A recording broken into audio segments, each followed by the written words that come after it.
When I was doing all the work on the rear end of the Golf, I glossed over the installation of the fuel pump because that's not what I was focusing on. But the level sender on the new fuel pump assembly never worked. My gauge always read empty. And I was so excited to get the car back on the road that I was like, I'm just going to deal with it. And now the tank's low and it worked out that I have time to do it, so I'm going to swap in another one. This is one from the junkyard that hopefully works, but they're easy enough to swap that I'm okay with testing it. And if it works, I'm good to go. If it doesn't work, I have enough to piece together a working pump because I know the old pump works. So now I'm going to swap it in. The pump from the junkyard was kind of dirty, so I spent a few minutes cleaning it up. I didn't go crazy because it's hidden. So then it was time to pull out the new pump with the bad level sender. First, just pull up on this strap here, and it reveals the hinges. One here, and there's one over there. And it's a lot easier if you just go ahead and take this out. You'll just have more room to work. So you're going to want to push this one that way, and pull that one towards you. So this is the hinge that is closest to the passenger side, and I'm just going to knock it, and it's going to come out.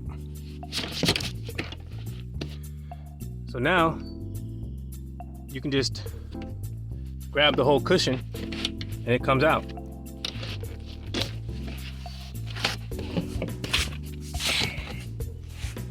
Now this part I did cover in a previous video, but this little flap reveals the fuel pump access. So I took one of the headrests off to hold this flap down so that it wouldn't get in the way while I worked on the pump. So it has these 3 Phillips head screws that need to be removed.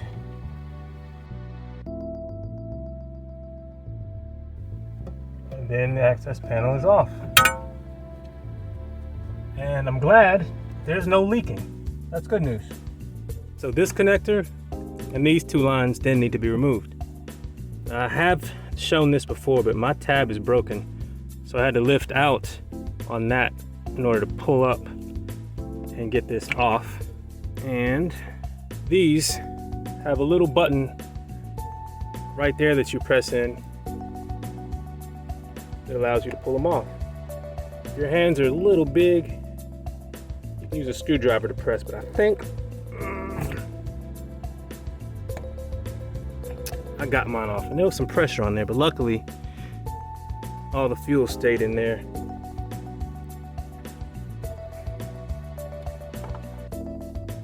All right, so these are off. You just set these aside.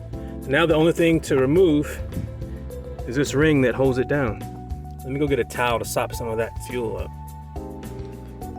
It's always a good idea to relieve the pressure in the fuel system if you're doing any work on the fuel lines. But since my car was sitting for a week, I didn't think there would be that much pressure in it, but there was just enough to cause a little bit of a mess. I've seen people recommend against a hammer and some sort of tool to get this ring free, but as long as you don't go crazy on it, you'll be fine. If it doesn't free itself after a couple of hits, move on to something like large channel locks. Alright, so I tried to wait till the tank was not too full, but we will see.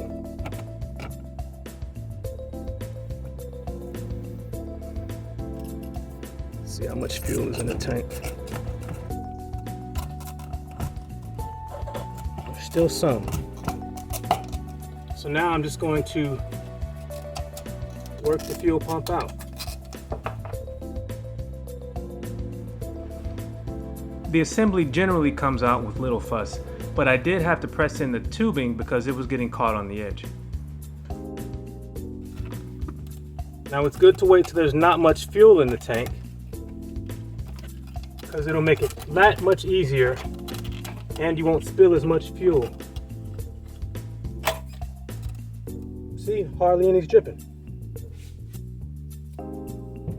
Turn right back around, put the new one back in. Now you do want to pay attention to this arrow. Make sure it's matching the same direction that your previous fuel pump was pointing. So this one was pointing toward the back.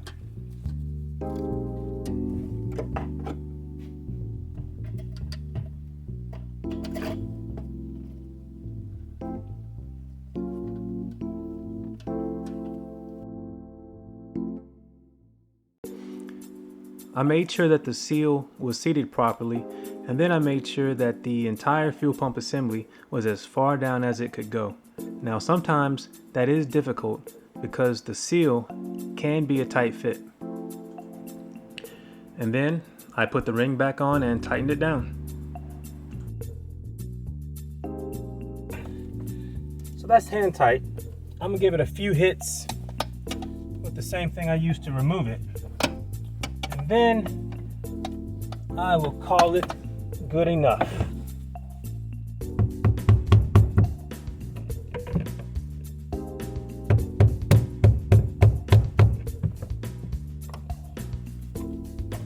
All right, I'm gonna call that good enough. So now just reconnect everything. All right, let's give her a test. So I'm gonna put the key in the ignition and turn it so that the fuel pump comes on.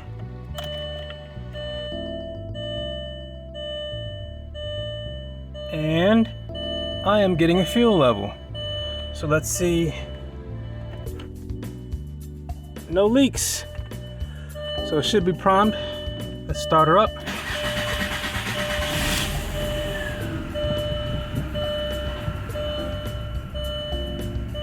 All right, I'll call that good.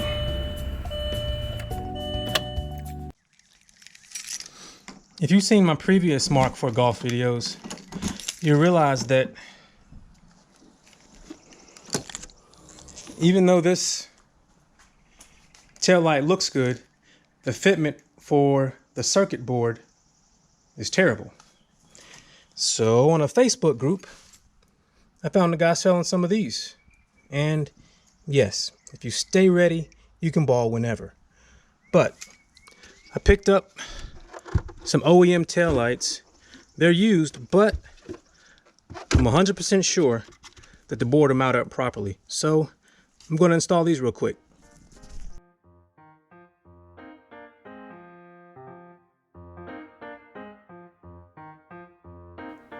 I detail how to swap the taillights in a different video. I'll put the link above. I did have one minor inconvenience when I installed these taillights. I got an OEM set of taillights, and that little tab there is still installed. So whatever car this came off of didn't need that light. So now I gotta take that out. It's out, so now it should go in just fine.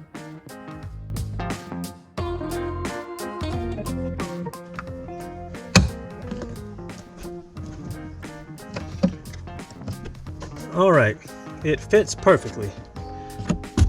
Done with that for now. Even though I did drop a nut down there.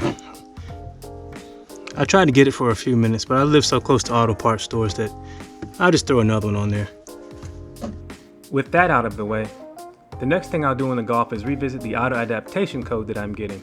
If you noticed earlier in the video, the check engine light is back on, but it is only for the auto adaptation code. The misfire has been fixed.